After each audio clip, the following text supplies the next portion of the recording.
Depois que Juliana teve diabetes na primeira gestação, cortou os doces para evitar complicações na gravidez. Nesse tipo da doença, os sintomas aparecem somente nessa época específica, mas podem trazer problemas tanto para a mãe quanto para o bebê.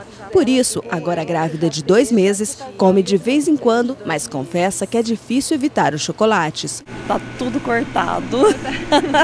É difícil ficar sem doce? É difícil, mas tem que evitar, né? Comer uma sobremesa, um docinho depois do almoço ou até mesmo vários chocolates durante o dia é mesmo irresistível para muitos. Depois do almoço como pouco, mas se deixar o dia inteiro como muito. É difícil controlar, não comer doce, né? Muito difícil. O açúcar não está presente apenas nos doces, mas também em alimentos salgados, como as massas e os pães, que se transformam em glicose dentro do organismo. A diferença está na velocidade com que cai na corrente sanguínea. Por isso, fique atento, porque doces ou não, os alimentos podem aumentar a taxa de açúcar no sangue e causar doenças como a diabetes, por exemplo. O ideal é escolher alimentos com índice glicêmico menor, porque são absorvidos de forma mais gradual pelo organismo. Então, quanto mais carboidrato livre tiver aquele alimento, maior vai ser o índice glicêmico dele.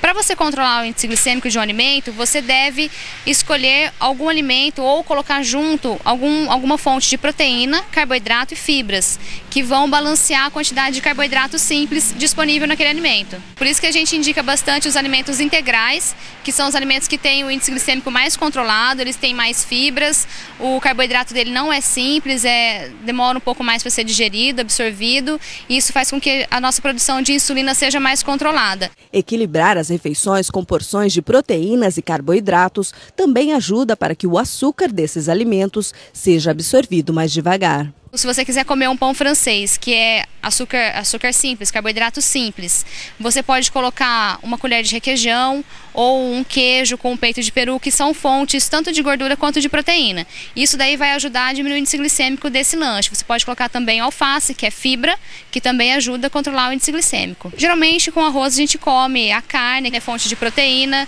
a salada, que é fonte de fibra. Então esses nutrientes vão fazer com que o índice glicêmico do arroz seja diminuído. Quando você come um alimento com índice glicêmico controlado, você não tem uma produção exagerada de insulina de uma vez só. Você produz uma quantidade moderada que vai ser o suficiente para fazer a absorção daquele açúcar e carregar para dentro da célula. E isso evita com que você desenvolva o diabetes posteriormente. A diabetes hoje responde por até 50% dos casos de problemas cardiovasculares e é a principal causa de perda da visão em adultos nos países desenvolvidos e também no Brasil. Estima-se que hoje 12% da população brasileira seja diabética, cerca de 12 milhões de pessoas, e outras 6 milhões nem sabem que tem a doença. É açúcar alto no sangue, né? Você não consegue controlar, porque você não tem uma substância chamada insulina, ou você não produz em quantidade suficiente para tirar esse açúcar do sangue. Os sinais de alerta são ter o problema na família, excesso de peso, vida sedentária, infecções frequentes, dificuldade de cicatrização, alterações visuais e formigamento dos pés.